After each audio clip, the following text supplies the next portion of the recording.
the purpose of my talk is really to share with you a story. And I hopefully this story is going to inspire people not only to innovate, but really reconsider what innovation really means and what it means to be a revolutionary. So I'm going to share with you my story. It starts actually in India. I grew up actually in Bombay, but I grew up in two worlds. Some Indians today typically only experience the world of the city, but I not only grew up in this world, but I also grew up in this world. How many people have been in villages? Anyone? Like it's around 20-30%, but about 30% of my life was spent in these scenes of a very small South Indian village in deep South India. And if you've been to these villages, they have a very different quality than what you see in most of, urban India. Both are absolutely valuable, but they have very different structures. And in this village, my grandmother was a poor village farmer, and so were my grandparents. They were small farm rice paddy farmers, cotton, and they grew peanuts. And in fact, this is a picture of my grandmother.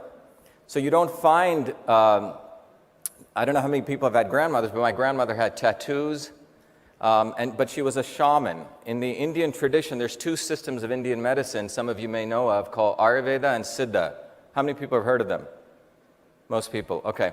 So my grandmother could observe your face, and based on observing your face, there's a treatise in the Indian text called Samudrika Lakshanam, which is based on observing the face, and she could diagnose different ailments that were going in your organs. And based on that, she would put together different massage, herbs, a variety of what we today call personalized medicine.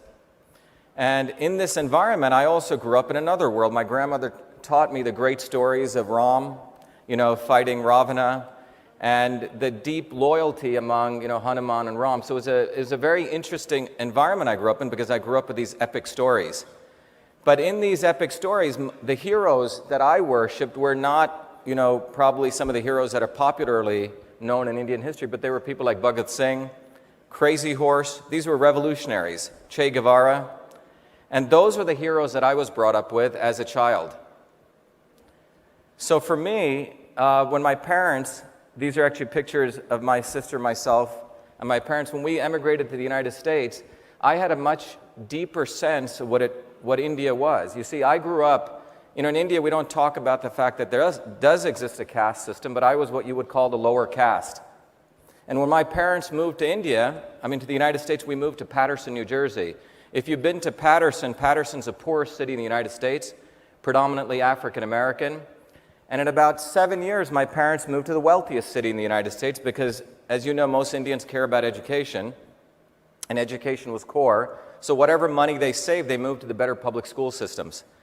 So this was me at about 13, 14 years old. Now, what was interesting about this 14-year-old kid, he was very ambitious. And I actually started working in a medical school. Remember, I had this deep interest in medicine. So by the age of 14, I had completed all the high school math courses. My parents were afraid I was going to drop out.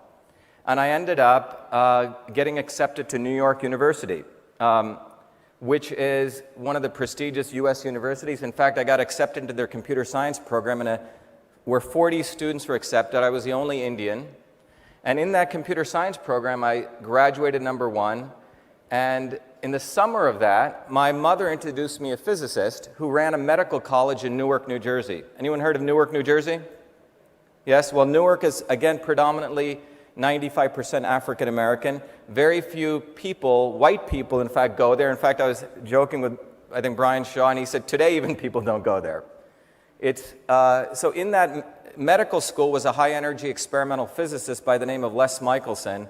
And Les offered me the chance to do medical research. So I don't know if you know, babies die in their sleep. It's called sudden infant death syndrome, SIDS.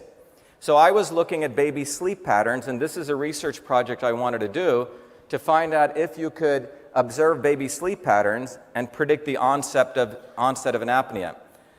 But before I was allowed to do that, they wanted to make sure I could program. Now remember, I had 7 different programming languages. In the 1970s, if you went into a typical office, there was a thing called the Interoffice Mail system. Not only that, but the secretary in an office was typically a woman, 99.99. In fact, I think 100% were women. And they were relegated to the typewriter on as you see in this picture here, the typical secretary had a typewriter. She had an inbox, an outbox, a drafts folder. Behind her, as you see in this picture, she also had folders. She had an address book, trash can. You get the idea? This was called a desktop, an actual desktop. And a woman would put up a memo, which was typically in bond paper to, from, subject, CC, the body of a memo. Sometimes she had to put a carbon paper, which would make a carbon copy, CC, or sometimes a blind carbon copy. And that was put into an envelope, which was called the Interoffice Mail envelope. And this was then distributed, sometimes by foot, sometimes by vehicle, but sometimes by these pneumatic tubes. This was called the Interoffice Mail system, and this is how businesses ran their paper-based communications in the 1970s. In fact, some offices still run it like this, to the office of prime ministers and presidents. So I was asked to convert this to the electronic form. And I wrote it in the Fortran programming language in less than 8K of memory. So you had to write all sorts of things to support this, and this was a full-blown electronic mail system, which no one had done before. And I called this system email. What you're seeing is, thank you. Now remember, this was a 14-year-old kid who did this. Think about that. It was not the military, which has been purported. It was not the ARPANET. It wasn't MIT. It was a 14-year-old kid, an Indian kid, working in Newark, New Jersey. And he called it email because it wasn't an obvious term. In fact, if you look in the Oxford English Dictionary, they have the term starting in 1980, and in the Merriam-Webster at 1982. The reason I called it email was the Fortran programming language, all the variable names had to be in 6 characters. The operating system demanded 5, so I only had 5 characters. So E-M-A-I-L. It wasn't that obvious. But email defined the interoffice mail system in electronic form, the email that we all use today. Now in 1978, there was no methods. Now think about this. There was no method to protect software inventions. There was no legal laws. The United States Supreme Court didn't even recognize software patents. However, there existed the 1976 Copyright Act. In 1980, and now the Copyright Act only let you protect music and written work. In 1980, the Copyright Act of 1976 was amended to become the Computer Software Act of 1980. And that Computer Software Act let you protect software inventions through copyright. Now, the way I filled this out was I ended up going to MIT, and I was elected. By the way, this kid wasn't a nerd, by the way. I was actually an athlete, I could have been a professional baseball player. I ended up becoming the student body leader at MIT. So I went to the president's home at MIT, and he said, Shiva, it's unfortunate, the Supreme Court doesn't let you patent software, but you should copyright it. There was no lawyers, there was no mama and papa who could fund me. You had to write, there was no Google, there was no PDFs. You wrote away, you got this form, and you filled it out. So I think I was about 16 or 17 at the time. The form came back, and there's the official copyright for email from the United States government recognizing me as the inventor of email. So there's no dispute here. You see, this kid invented the system, he called it email, and now the interesting thing occurs. So I came to MIT, and I'll come back to the story. This was in 1981. On the front page of MIT, they highlighted 3 students. One of them was me, and there was 2 other kids. Now the interesting thing is when you're brought up in an Indian household, you're taught to be humble, right? And I never thought much of this, frankly. You know, when you're a serious inventor or an artist, you never think about fame or fortune. You don't think about making money. You do it because you like it. And when you do things, you look at the next work you do. So I never thought about this as something that I should promote myself. So this is 1981. Now here are all the things that were saved in a suitcase. My mom, she passed away 3 years ago, pulmonary fibrosis. About 2 months before she passed away, she had saved all this in a suitcase. And she had given it to me, and I had forgotten about this. This is now 35 years later. And a friend of mine looked at this, and he said, Shiva, you created email. Why haven't you talked about it? So he had a friend of his come in, and this was one of the first articles that ever came out talking about this after those early articles in 1980. Dave's friend, Doug Amick, who was a senior technology editor of Time magazine, spent about 3 weeks looking at all that material, and he couldn't believe it. And he wrote this article called The Man Who Invented Email. And this came out on November 11th, 2011 in Time magazine, the online edition. After this, I was looking at all this material, and I didn't want to keep it at home. I realized it belonged in a museum. So I offered it to MIT, had a museum. MIT looked at the materials and they said, Dr. Shiva, this doesn't really belong here. This belongs in something bigger. We would be stealing it. It actually belongs in the Smithsonian. So on February 16th, the Smithsonian, which is the #1 museum in the world, accepted these artifacts. And a young Washington Post reporter called Emmy Kalawale wrote this report. It says, V.A. Shiva honored as the inventor of email by Smithsonian. That day, thank you. That day should have been a great day for celebration. But what I'm going to share with you now is the real story. The invention of email was a revolution, but there's a deeper revolution that still needs to take place, and it starts on February 16th, 2012. When this story came out, if you look at by the way, I'm a systems biologist, one of the many degrees I have from MIT, but when a system thinks it's being attacked, it reacts. It has an immune system. And what you saw was, immediately after this happened, you saw a number of publications calling me imposter, liar, fraud, all sorts of horrible names. This is 2012. This is not 1968. And you had blogs like this say things like this, and I want you guys to read this, and I want you to think about this, what this is saying. That an Indian should be hanged and beaten. This is the United States of America. Unbelievable, isn't it? So, who was behind this? Well, you find out that when this occurred, I was appalled because this was the story of a 14-year-old boy who should be, it's not celebrating me, it's celebrating the spirit of innovation, which is what America is supposed to stand for. And you unpeel this and you find out there was a historical group, eminent quote-unquote historians, who had already written the story of email. They had said this company, a $37 billion defense company, you see, during those 35 years, Raytheon, one of the biggest defense companies in the world, in 2009, they decided to enter the cybersecurity market. So they bought a company called BB&N, which was an acoustics company. Now, they had a very nice mascot here, a guy with a beard, glasses, almost like he was pulled from a casting call. Now, Ray Tomlinson didn't invent email. He used the @ symbol like we use Twitter to exchange messages between two computers. Had nothing to do with email. In those 35 years, they had built Raytheon up as the inventors of email. Why?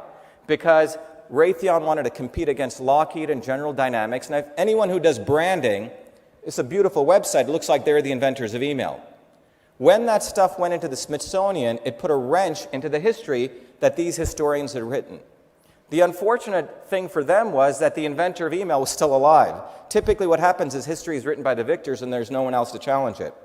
So what did we do? And I'll come back to that. Now, I had some experience, fortunately, in looking at in some ways as an entrepreneur, as an innovator, looking at how you fight large infrastructures who have systems.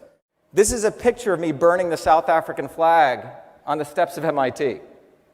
Because MIT had investments in South Africa. So you're not only talking to an innovator, but you're talking to someone who's actually a revolutionary, believes that the purpose of existence is to fight for freedom. So this is a picture of me challenging the president of MIT why MIT had investments in South Africa. This is 1986.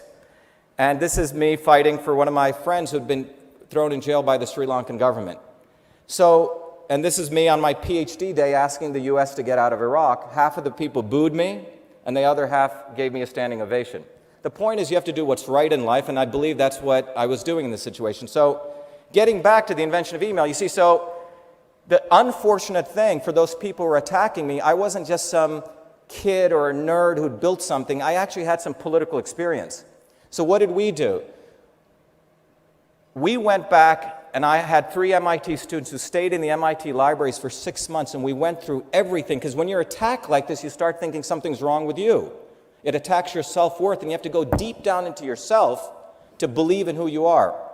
And what we found, this is why I believe there's a God, we found this document written by this guy, David Crocker, who was attacking me. Everyone read this document. It says, at this time, he's writing this in December 1977, no attempt is being made to emulate the full-scale interorganizational mail system. The fact that the system is intended for use in various organizational contexts and by users of differing experience makes it almost impossible to build a system which responds to all users' needs. He wrote that in December 1977. This is a guy of the ARPANET. Now, why did he write that? Because the military had no interest in helping office workers, civilian office workers, move from the computer keyboard to the terminal. You see, these guys were nerds. They were just trying to get a message passed from point A to point B for battlefield communications, versus that 14-year-old kid who was actually trying to break an elitist barrier, help the secretary start using the computer. That's what email is. So we found this, we published it. Anyone heard of Noam Chomsky? So Chomsky, I had known as an advisor. Noam came out. They were trying to say uppercase email is different than lowercase email. Okay? The argument started becoming absurd. Chomsky came out and he said, look, I've read the material. Email, uppercase, lowercase, any case, was invented by a 14-year-old boy. Remember, so if you look on the internet, you'll see this controversy. You'll see people destroying my Wikipedia page. Amazing what can happen. All my achievements are removed from my Wikipedia page. People attack Washington Post. Every time we'd get an article, the major media would pull it down from this influence. Now, this is even more interesting. This is Walter Isaacson, who's a liberal writer, and this comes out last year. Isaacson knows this controversy is going on, and it's called The Innovators of the Digital Age. Now, let's look at this. I'm going to show you some pictures. Okay, these are the great innovators of the digital age. What's common about all these people? Anything common? Okay. And this is Vannevar Bush. He was a president of MIT in 1940. He started Raytheon. Isn't that interesting? And he praises him. And what's even more interesting is President Eisenhower, when he left office, he warned America that the destruction of innovation, or the destruction of the American freedom, would be the military-industrial complex, and Senator William Fulbright used that term. And what did he mean by that? It meant the triangle of the military, on the one hand, the triangle of big universities, and the triangle of big industry. And he said that triangle allows these people in. You see, Isaacson's book is saying that in that triangle is where great innovation comes. And this kid cannot belong to that triangle.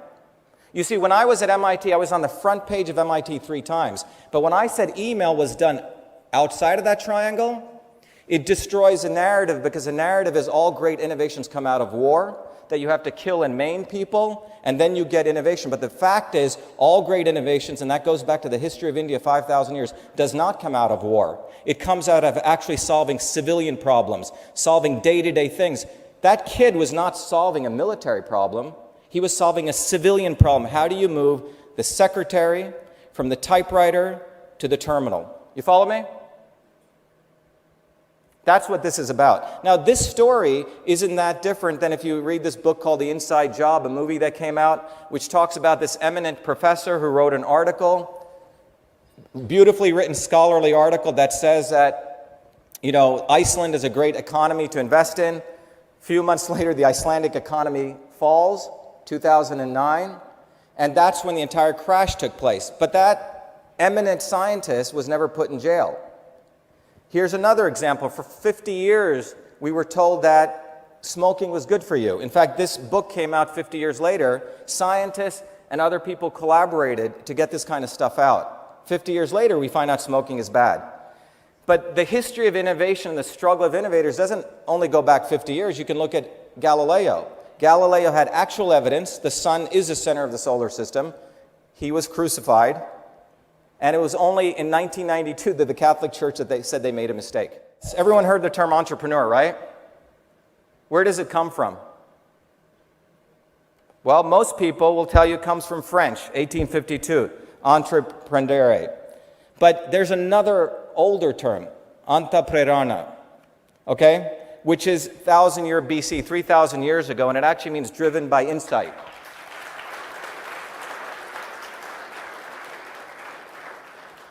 And what does this say? If you look at the ancient teachings in the Upanishads, it says you are what your deep driving desire is. As your desire is, so is your will. As your will is, so is your deed. As your deed is, so is your destiny. That's what it means to be an entrepreneur. Thank you.